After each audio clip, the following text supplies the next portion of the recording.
Okay, in the second turn, starting it off, the Catholic center was in charge, and they were unable to get out of it. They've been creeping closer and closer. This big infantry division slammed into one of the cav. I don't know if it drove it off or destroyed it, but Baden-Durlich's command is getting wiped out here. He's in rally right now just because he was in charge, wasn't able to get out of it. He was trying to drop into something other than rally. He couldn't do the auto rally. Actually, he may have tried for rally. And he had to make a charge, which sent one of his units flying over there. He rallied some of these and then ran over here to help this one. But his units are so spread out that he can't keep his command, and he can't get his units moving because you can't reform units unless they're in command.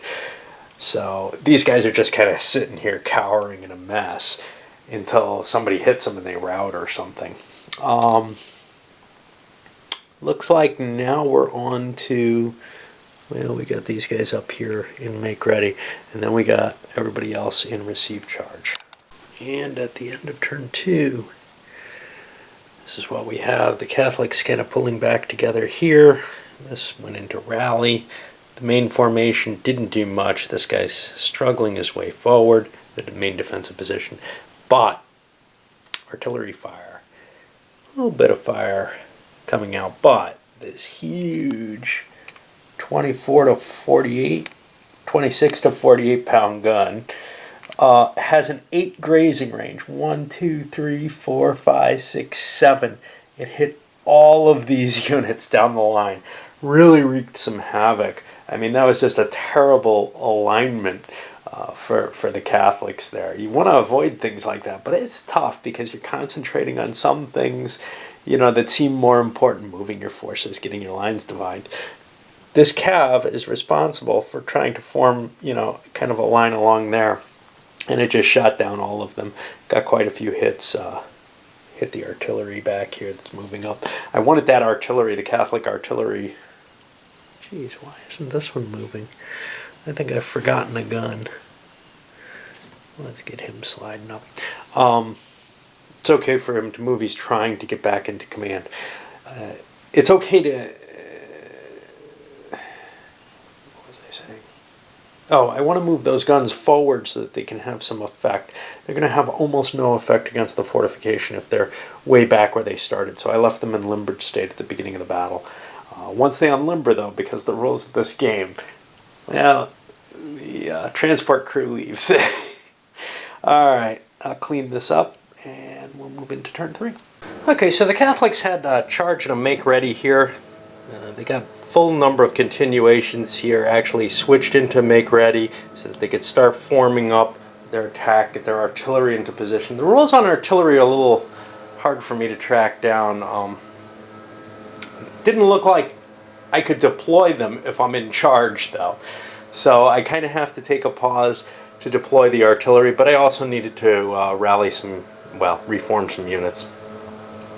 And actually Tilly managed... No, he doesn't.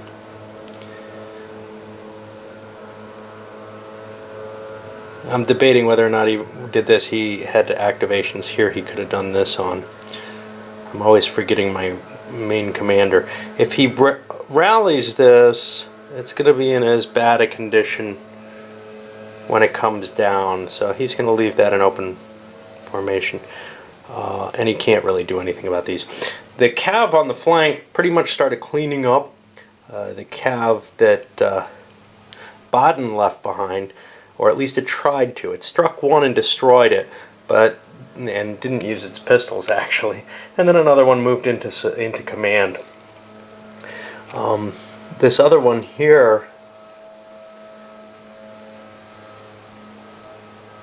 Huh, I forgot to move. Okay, let me explain what happened. This other one attacked here and got bounced off, actually, this formation broken unit. But here's what I forgot to do. I rolled a continuation, I think, and then failed miserably on getting rid of charge. So I actually do have another activation there. I haven't finished with those, but they're going to be trying to get... I got confused and put them as finished because I thought I failed on the continuation, but I don't think I did. This is going to be kind of tricky to figure out, because I've got to move these guys back into command or else move him, my leader, and I can send Tilly to go rally some stuff. We'll see where we end up. So yeah, let me show you how weird this is, the way the rules are written. This guy's out of command. He's got to try to return back to command if I activate him. So he comes back, 1, 2, 3. He's in command.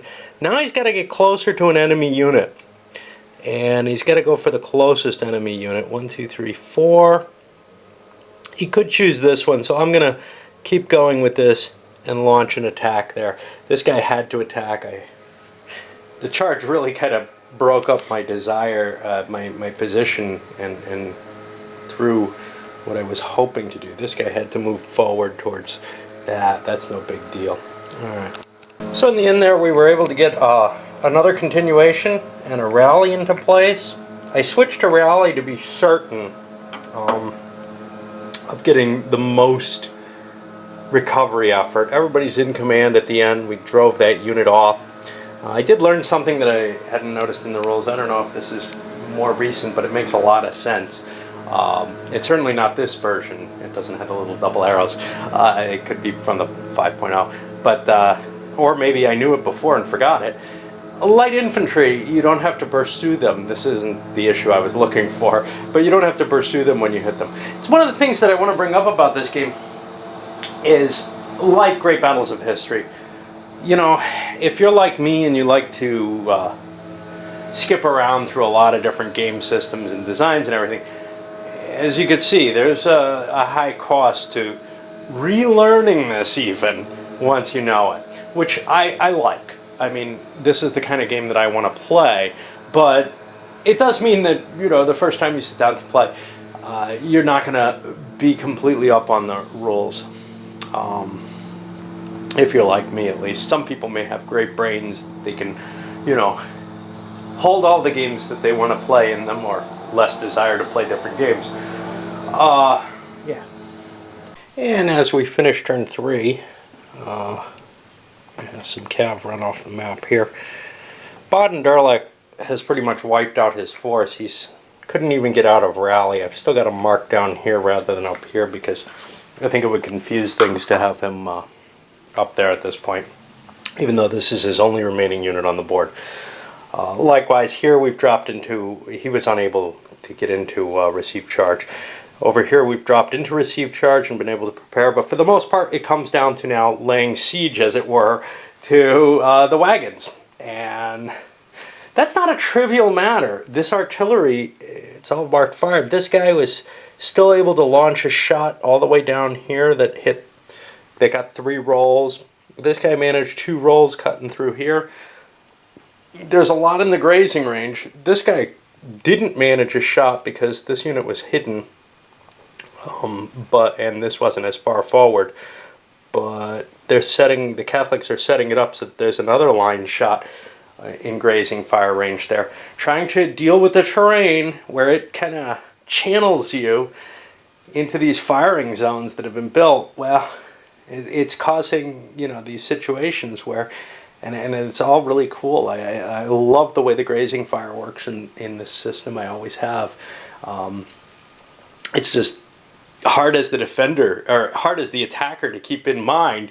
You gotta try not to line your troops up to the defender's guns, and that's tough to do because, you know, there could be see, the problem is you can't get a line of sight on these guys because you don't see them. So if it's done right by the attacker, the screen up here and then moving the rear units through that screen can kind of, if you can move quickly enough, you can kind of take away those opportunities. But usually, nah, you're going to get several ranks, I think.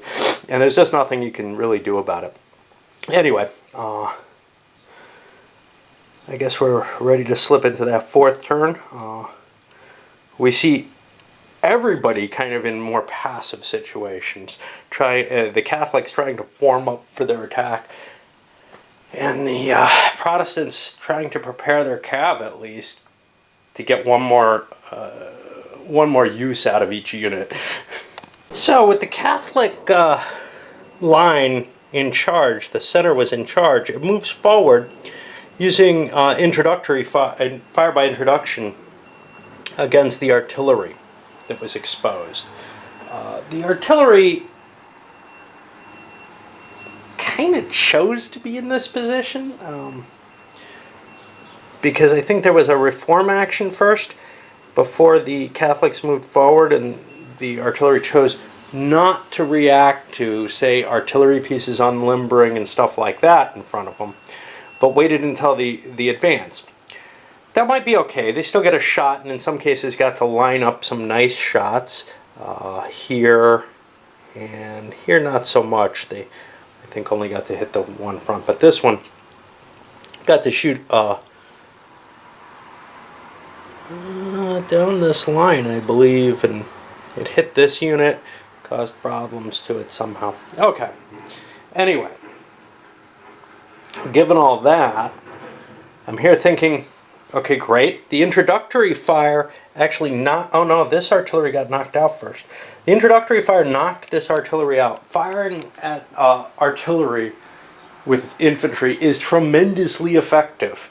Don't let the infantry get within 2 hexes of you, because then they can do the introductory fire and they can march forward. It didn't work with this one. This one got to fire, and it didn't... I think it may have... I don't think it had any effect on the unit, which is another factor. The artillery may not be as potent as you hope that it is. It's not very fast firing, especially this, which is a super heavy gun, which gets no bonus on the die roll, but regardless, it might have been a morale check or something.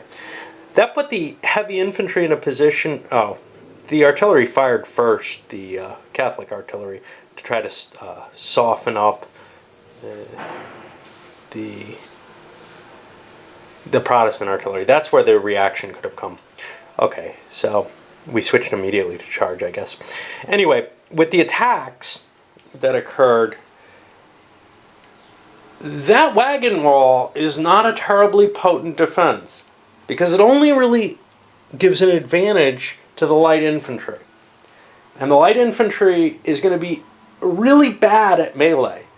So while it has some firing advantages and can do a couple of hits to the big Catholic infantry that moved forward, and it did so, what it may not be able to do is stand well. Well, in this hex, they did manage. They got a very lucky roll and drove the Catholics back. In this hex, they did not, but here's what I learned. The importance of having a packed formation.